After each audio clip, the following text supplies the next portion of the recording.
Welcome to the Cauldron of Curiosities. Good morning from Cornwall. So I wanted to talk to you about this time of year and how we might want to show gratitude for what's available to us on the earth. Last night I was with Megan Field and she was doing a circle around the harvest and showing gratitude and thanksgiving. And the indigenous nations within North America have a ceremony or ritual where they give gratitude daily. And I wonder, and I ask you to wonder, does giving gratitude daily help you in your life? Does it help you put things into perspective? Because as I said to one of the other circle members, sometimes if I'm having a bad day, if somebody said to me, be grateful for the good things you have, I can feel myself getting quite annoyed, and there's like a mini rage of, no, I want to wallow in my feelings of mini depression or sadness or rage or why me. I want to live in that moment and dwell in it for a while before I'm willing to look around me and be grateful for what is on offer. And we were looking at the different laws that applied to the people, that is the people that first came onto this planet, that the indigenous nations say came from Sky Woman, but we all come from Sky Woman. We are all her predecessors. And I would like you to consider, do you apply those simple rules to yourself? And I will provide a reference to those, but one of the ones that we were looking at was only take what you need. It's like watching birds. Sometimes you'll see, it's like a seagull. How does it manage to eat so much? Seagulls appear to come from a place of lack, don't they?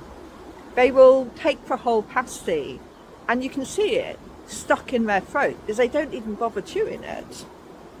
But has that come about because we've created a situation of starvation within the fishing areas, that the seagulls have no fish, so they come to the shore and take what's available to them? And because they've experienced these periods of starvation, they eat whilst they can. So when we go out and we buy with largesse and we take more than we need, where is it coming from? Are we buying or taking more because we come from a place of lack? Or are we buying all the items that we gather in our baskets and trolleys because we need them? Do we take time to think? Do I need this? So take for example, one of the girls mentioned that when she found an item of clothing that she really liked, and I can remember when I bought this hat, which some of you will go, yeah, that looks great, maybe a different colour. The lady in the shop said to me, oh, we have a customer who comes in and she buys one of each colour. So when a new one comes out, she buys it. Now, some of you, and I know my dad will be of this mindset, you can only wear one hat at a time. So why do you need to have multiple colours? And if you find that perfect dress, why do you need to buy all the colours and fill your wardrobe up? Why do you need more than one? Now, sometimes You do need more than one item, especially when you've got to do the laundry, because you have to wear something, don't you, whilst it's in the wash. And if you let your laundry pile up and you don't do it on a regular basis, then you might need more than two. So there are excuses for why you might actually have more than one item. But have a think about that. So when you're buying food, do you buy the family size pack of cheese because you need a family pack of cheese because you've got a family of 5 at home who will eat it all quite quickly? Or are you buying it because you've been encouraged to, because there's money off it and you don't want to miss out on the offer? And looking out the corner of my eye, because I think I've got company, I have. So the robin has just appeared, one of them. This is a slightly plumper looking one, but sometimes robins plump up, don't they? Because it's cold. Anyway, going back to a place of black. So I came this morning to leave some seed because I know that it's cold, but it takes a little while for the sunshine, and I'm putting a bit more seed here. It takes a while to warm up, and so I know that the robin will need a little bit of help. And he just came. It was really funny is I put my finger up to turn the screen round to capture the robin taking the seed, and he went, no, I don't want to be on camera today. So there you go, asking permission. And this is another part of one of the laws, or one of the articles of the indigenous nations, and I know this spreads across the whole world, it's not just in North America. Ask permission before you take. So before I take a picture of the robin, do I ask his permission and say, I'd like to take your photo, or I'd like to capture you in the video, and give him the option of whether he wants to be there. And I'm assuming from my observations that when I put out some seed for the robin, he will take what he needs and he will fill his stomach up, and he may take some for one of his partners. So he will take what he needs and he will share it with others. And this is another part of the indigenous way, is to share your bounty with others, other people, other animals, back into the earth, creating the compost that helps with a harvest for next year. And it's not just about us, because we can't survive on our own, can we? And some of those laws or rules or the advice is about giving back to others. And Mr. Robin's back. I'll ask him, would you like to be in my video? Can I put you in the video? And he's gone, no. And he's just flown off to the tree.